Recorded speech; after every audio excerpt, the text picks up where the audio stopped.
खबरों में आगे बढ़ते हैं। लखनऊ विश्वविद्यालय में 30 जून के बाद परीक्षाएं कराने के आदेश से प्रदेश के लाखों छात्र छात्राओं के साथ शिक्षक भी विरोध में उतर आए हैं। इसको लेकर शिक्षक संगठन ने सीएम योगी को पत्र लिखा है। साथ ही एकेटीयू ने भी छात्रों को प्रमोट करने का प्रस्ताव दिया है। दरअसल कोरोना काल के चलते विश्वविद्यालय के छात्रों की परीक्षाएं नहीं हो सकी थी। अब हालात सामान्य होने के साथ साथ परीक्षाओं की तिथि घोषित की गई तो छात्र परेशान दिखाई पड़ने लगे, क्योंकि यूनिवर्सिटी और कॉलेजों में बड़ी संख्या में छात्र दूसरे शहरों से आकर पढ़ते हैं, जिसमें ग्रामीण क्षेत्रों के छात्रों की संख्या काफ़ी ज़्यादा होती है। लिहाजा यूनिवर्सिटी की परीक्षाएं 7 जुलाई से निर्धारित होने के बाद वो कोरोना को लेकर इसका विरोध कर रहे हैं। उनका कहना है कि कोरोना के बढ़ते मामलों से वो डरे हुए हैं और ऐसे में परीक्षा देने आते वक्त कोरोना फैलने का खतरा ज़्यादा हो सकता है, लिहाजा उन्हें ऐसे ही प्रमोट किया जाए।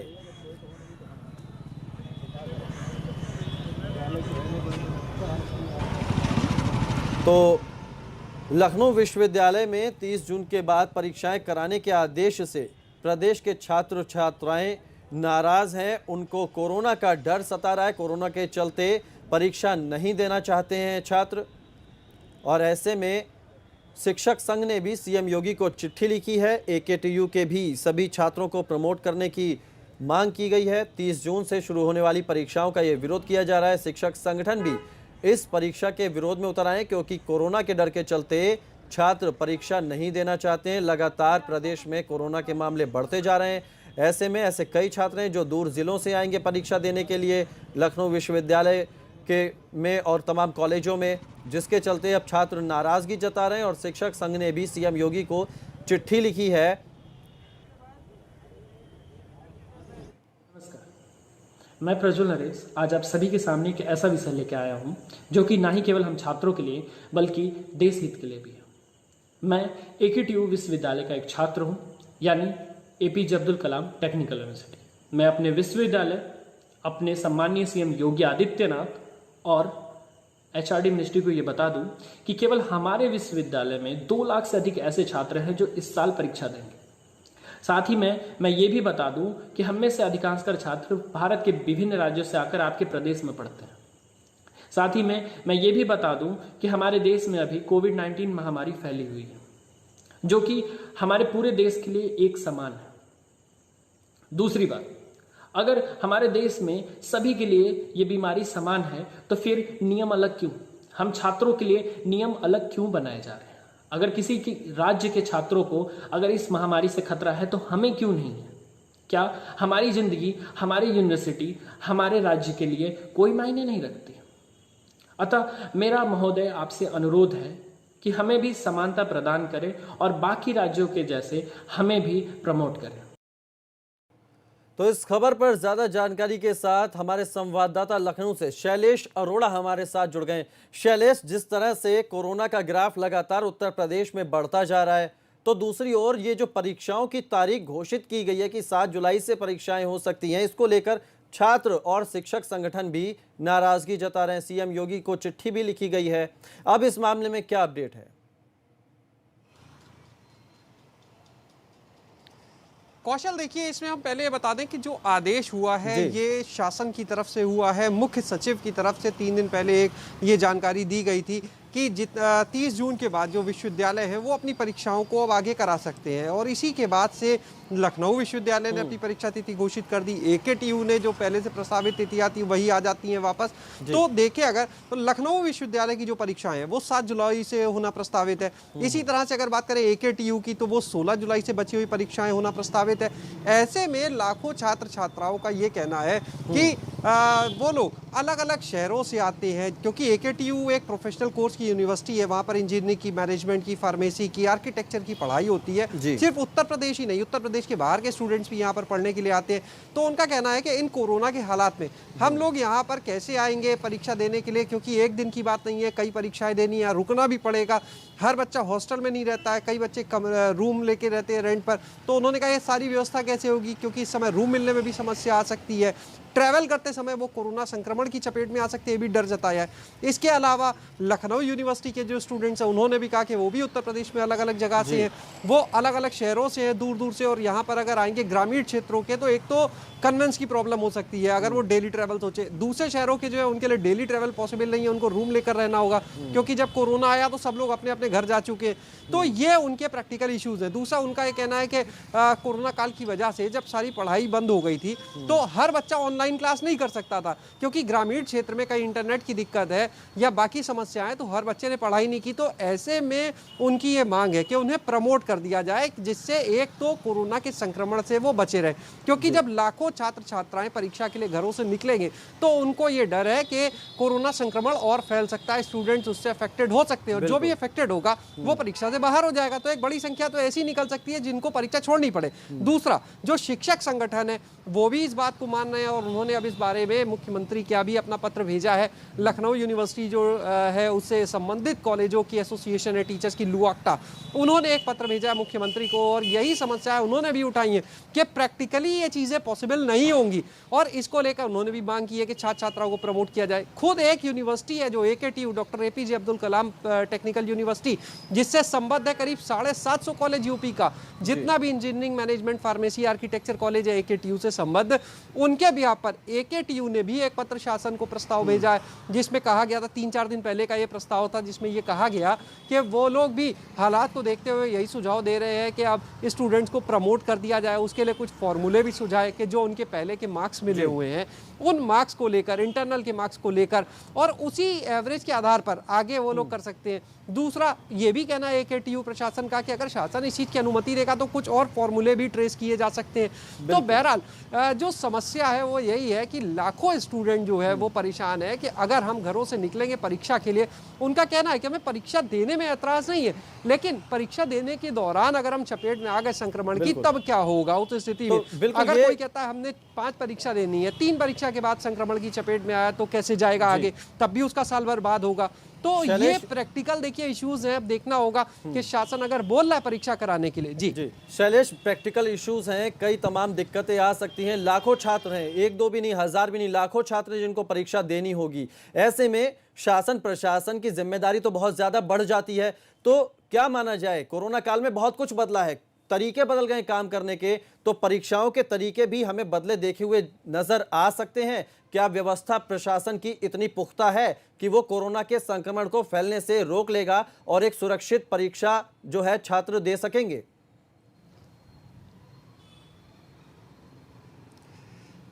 देखिए कौशल, परीक्षा केंद्र पर सैनिटाइजेशन कराया जा सकता है, परीक्षा केंद्र पर सोशल डिस्टेंसिंग की बात की जा सकती है, लेकिन जो स्टूडेंट बाहर का पढ़ने वाला है उसके लिए मूवमेंट और ट्रैवल करना हर एक के लिए संभव नहीं होगा। दूसरा एक प्रैक्टिकल इशू ये आएगा कि अगर परीक्षा एक दिन की हो तो अलग बात है, लेकिन ये तो वार्षिक और सेमेस्टर परीक्षाएं हैं, तो इसमें एक समस्या ये भी आ सकती है कि हो सकता है कि जैसा हम पहले भी कहते हैं कि किसी को 5 परीक्षा देनी है, 3 परीक्षा के बाद अगर उसमें कोरोना डिटेक्ट होता है तब क्या होगा, तब तो परीक्षा केंद्र पर नहीं आ सकता परीक्षा देने, यानी 2 परीक्षाएं उसकी छूट जाएंगी। कोई हो सकता है 1 या 2 परीक्षा दे उसके बाद इसकी चपेट में आ जाए, क्योंकि मामले तो लगातार बढ़ रहे हैं, कौन कब इसकी चपेट में आ जाए कोविड की ये कोई नहीं जानता है। तो ऐसे में जो छात्र छात्राएं हैं वो डरे हैं कि जो लोग इससे चपेट में आ जाएंगे उनकी परीक्षा छूटेगी, फिर वो क्या करेंगे, क्या उनका साल बर्बाद होगा, रीपेपर का मौका मिलेगा, लेकिन इन सारी चीज़ों में उनका कहना है कि समय बर्बाद होगा। दूसरा जो फाइनल ईयर के स्टूडेंट्स हैं उनका भी कहना है कि परीक्षा होगी, रिजल्ट घोषित होगा, फाइनल ईयर में जो प्रोफेशनल कोर्स के स्टूडेंट्स होते हैं उनका कैंपस प्लेसमेंट होता है, तो उनका कहना है इन चीज़ों में जितना डिले होगा इससे उनके प्लेसमेंट्स में फ़र्क हो सकता है, कि ज्वाइनिंग को लेकर आगे इशू आ सकता है। तो बहुत सारे प्रैक्टिकल इश्यूज हैं जो इन लोगों ने कहे। सबसे बड़ा लेकिन जो इशू है वो है ट्रैवल को लेकर, वो है इनके रुकने को लेकर कि आखिर कैसे रुकेंगे, कैसे परीक्षा देने जाएंगे, अगर चपेट में आ गए संक्रमण की तब क्या होगा। तो इन चीज़ों पर कैसे नियंत्रण होगा, फिलहाल अभी तक किसी यूनिवर्सिटी की तरफ से, चाहे लखनऊ यूनिवर्सिटी हो, चाहे AKTU हो या बाकी विश्वविद्यालय हो, उनकी तरफ से अभी तक ऐसी कोई रणनीति तैयार हुई नजर नहीं आ रही है। 7 जुलाई से मान लिए परीक्षाएं हैं, कहीं पर 16 जुलाई से, तो आखिर एक स्ट्रेटेजी पूरी होनी चाहिए जो अभी किसी के पास नजर नहीं आती कि आखिर कैसे होगा ये सब प्रैक्टिकली। क्योंकि हॉस्टल्स में अगर आप रुकवाने की बात करते हैं तो वहां पर एक सीमित क्षमता है, पहले एक एक कमरे में 2-2 3-3 लोग रोके जाते थे, छोटे से कमरे में भी, लेकिन अब के हालात में ये भी संभव नहीं क्योंकि सोशल डिस्टेंसिंग का पालन करना है। तो अब तो हॉस्टल्स की कैपेसिटी भी जितनी थी उससे कम हो जाएगी। तो देखना होगा, अभी एक बड़ा चैलेंज है सभी शिक्षण संस्थानों के सामने, आखिर कैसे वो इस चुनौती का सामना करते हैं और कैसे परीक्षाओं का आयोजन आगे कराते हैं। बहरहाल छात्र हो या शिक्षक हो, सभी परीक्षाओं के विरोध में खड़े और देखना होगा कि अब आगे इस मामले में क्या होता है। क्या बिल्कुल शासन से कोई शैलेश, नया बहुत फैसला सारी आता है चुनौतियां या हैं। विश्वविद्यालय कुछ अपनी स्ट्रेटेजी चेंज करते हैं, ये सब बिल्कुल, देखना होगा। बहुत चुनौतियां हैं और हमारे साथ वो छात्र भी जुड़ गए हैं जो इस नियम का, इस फरमान का विरोध कर रहे हैं। आपसे जानना चाहते हैं कि किस तरह की ये दिक्कतें आपको आ सकती हैं और आपकी फिलहाल अब मांग क्या है, क्योंकि कोरोना के आंकड़े तो लगातार बढ़ रहे हैं। ऐसे में कितना डर आपके अंदर है परीक्षा देने को लेकर और अब आप चाहते क्या हैं इसमें आगे सरकार से?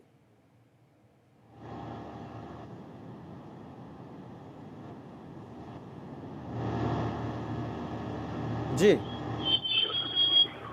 सर मैं ये चाहता हूँ कि मैं अपनी बात नहीं कर रहा, मैं खुद 4th ईयर में हूँ। मैं AKTU का बच्चा हूँ। जी।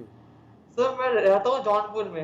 अब मुझे आप ये बताइए कि मैं यहाँ से ट्रेवल करूंगा बस में, मेट्रो में, ट्रेन में, तो कितना चांस है मेरे कोरोना होने का।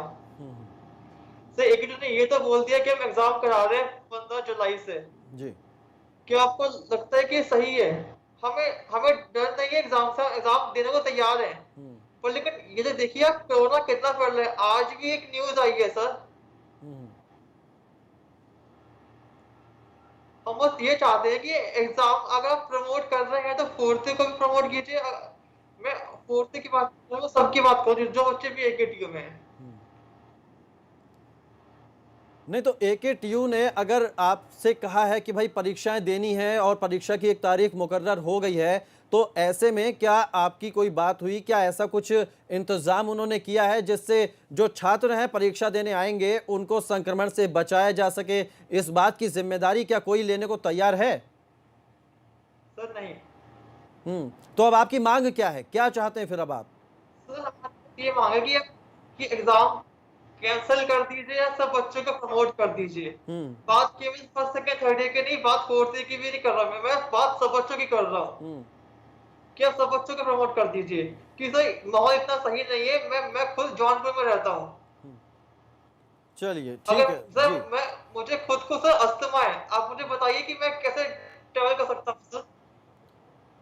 चलिए, बहुत शुक्रिया आपका हमारे साथ जुड़ने के लिए और शैलेश आपका भी हमारे साथ जुड़ने के लिए और तमाम जानकारी हम तक पहुंचाने के लिए। तो छात्रों का एक सीधा सा विरोध है जिस तरह से लखनऊ यूनिवर्सिटी और AKTU ने अपनी तारीख मुकर्रर की है, जून के 30 जून के बाद परीक्षाएं हो सकती है। तो ऐसे में लाखों परीक्षार्थी जो छात्र हैं उनको ये डर सता रहा है कि कोरोना काल में वो कैसे परीक्षा देने जाएंगे।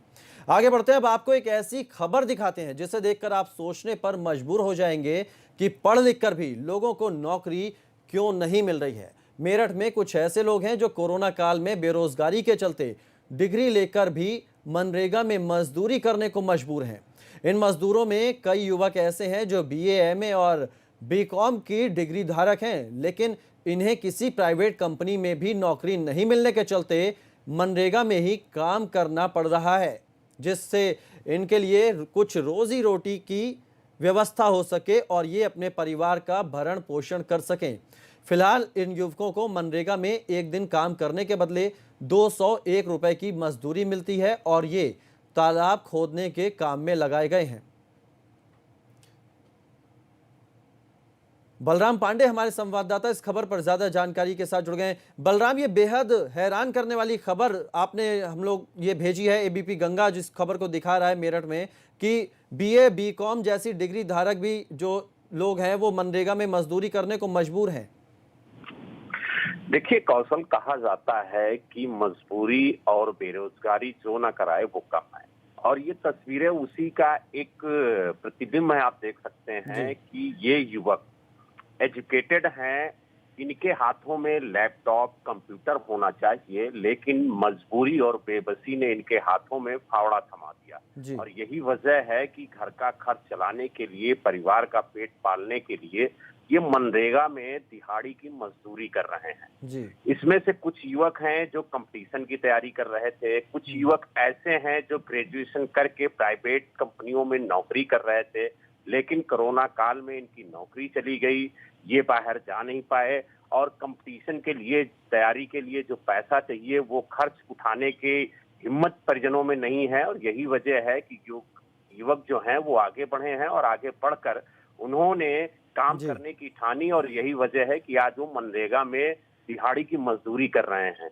आपको बता दूं कौशल कि इनको 201 रुपए बतौर मजदूरी मिलती है प्रतिदिन। पहले ये 181 रुपए दिहाड़ी दी जाती थी मनरेगा के तहत, लेकिन प्रधानमंत्री जी ने 20 रुपए इसमें और बढ़ोतरी की है मजदूरी में। यही वजह है कि अब जो मनरेगा के तहत मजदूरी कर रहे हैं उनको 201 रुपए की दिहाड़ी दी जाती है। हालांकि इनके काम को लेकर के हमने जो सीनियर अधिकारी हैं उनसे भी बात की, जो खंड विकास अधिकारी हैं शैलेंद्र सिंह, उनसे भी हमने बात की कि आखिरकार अगर जिन युवाओं की बात की जाती है कि ये युवा यूथ हैं, हम एक यूथ देश में काम कर रहे हैं और युवाओं के हाथों में अगर जो शिक्षित युवा हैं उनके हाथों में अगर आप फावड़ा थमाएंगे तो आखिरकार ये उत्तर प्रदेश उत्तम प्रदेश कैसे बनेगा? बिल्कुल बड़ा सवाल तो है। इसका बहुत जवाब शुक्रिया उनके पास बलराम आपका, लेकिन आपने जो बात की है अधिकारियों से वो भी हम अपने दर्शकों को सुनवा देते हैं। मनरेगा के तहत मेरठ के परीक्षित गढ़ में कितने मजदूर काम कर रहे हैं, उसमें कितने युवा शामिल हैं, कितने प्रवासी मजदूर हैं और इन मजदूरों को जो प्रतिदिन मजदूरी दी जा रही है वो कितनी है, इसी पर बात करने के लिए हमारे साथ वीडियो यानी ब्लॉक डेवलपमेंट अधिकारी शैलेंद्र सिंह जी मौजूद हैं। हम उन्हीं से जानने की कोशिश करेंगे। सर, कितने लोग अभी मनरेगा के तहत परीक्षित गढ़ में काम कर रहे हैं? हमारे प्रतिदिन जो है इनकी संख्या थोड़ी बदल जाती है, कुछ एमआर फीड होते हैं, कुछ आपके नए जनरेट होते हैं, तो अराउंड 1700 लेबर हमारी प्रतिदिन काम कर रही है। और लगभग इनको जो प्रतिदिन मजदूरी है वो कितनी दी जा रही है, और अगर इस वक्त की हम बात करें तो लेबर कितनी काम कर रही है? इस समय आज के डेट में जो है आपकी 1644 लेबर आज काम कर रही थी। 201 रुपये प्रति मजदूर प्रतिदिन हम भुगतान करते हैं। कुछ युवा भी उसमें काम कर रहे हैं, कुछ प्रवासी मजदूर भी काम कर रहे हैं, उनका क्या फिगर है? युवा कितने हैं जो यहाँ पर काम कर रहे हैं मनरेगा के तहत, और जो प्रवासी मजदूर हैं उनका क्या फिगर है, वो कितने यहाँ पर काम कर रहे हैं? एक्चुअली कोविड-19 का आप लोगों को पता ही है, उसके आने के बाद एक फ्लड सा आ गया, बेरोज़गारी का एक फ्लड सा है, और इसमें काफ़ी लोग मनरेगा में काम नहीं करना चाहते थे। बाहर के श्रमिक हमारे आ चुके हैं, तो ऐसी संख्या इस समय 56 लोग काम कर रहे हैं। 64 के हमने जॉब कार्ड बनवा लिए हैं और भी आने को तैयार हैं। इसके साथ में जो यहाँ के लोकल पे काम चल रहा था वो भी बंद हो गया, तो उनकी भी बेरोज़गारी काफ़ी बढ़ गई, तो उन्हें भी हम लोग काम से जोड़ रहे हैं। जहाँ पिछले साल एक दिन में 550-600 ही काम होते थे, आज के डेट में हमारा 1700-1800 फिगर जा रहा है। कितने युवा हैं जो यहाँ के जुड़े हुए हैं? आप समझ के चलिए कि 70% इसमें युवा काम कर रहे हैं। 1700 में 70% युवा ही काम कर रहे हैं, और ये इसी सप्ताह से मेला आयोजित हो रहा है। हम प्रवासियों के छटनी कर लिए हैं, स्किल मैपिंग कर चुके हैं। तो ये शैलेंद्र सिंह जी हैं जो ब्लॉक डेवलपमेंट ऑफिसर हैं। इनका कहना है कि हम लगातार स्कैनिंग कर रहे हैं, जो ग्रेजुएट या पोस्ट ग्रेजुएट स्टूडेंट हैं उनके लिए भी हम अलग से रोज़गार उपलब्ध कराएंगे। साथ ही इनसे जो भी रोज़गार मांग रहा है, चाहे वो ग्रेजुएट हो, चाहे बेरोज़गार हो या फिर अशिक्षित हो, ये सभी को मनरेगा के तहत रोज़गार दे रहे हैं। और यही वजह है कि आज आंकड़ा 1700 के पास पहुंच गया है परीक्षित गढ़ में बेरोज़गारों को मनरेगा के तहत रोज़गार देने का। बिल्कुल, तो कहा जाता है कि पढ़ेगा इंडिया तभी तो बढ़ेगा इंडिया, लेकिन मेरठ की इन तस्वीरों को देखने के बाद सवाल उठता है कि आखिर ऐसे बढ़ेगा इंडिया? एक छोटे से ब्रेक लिए रुक रहे हैं, फौरन वापस लौटते हैं।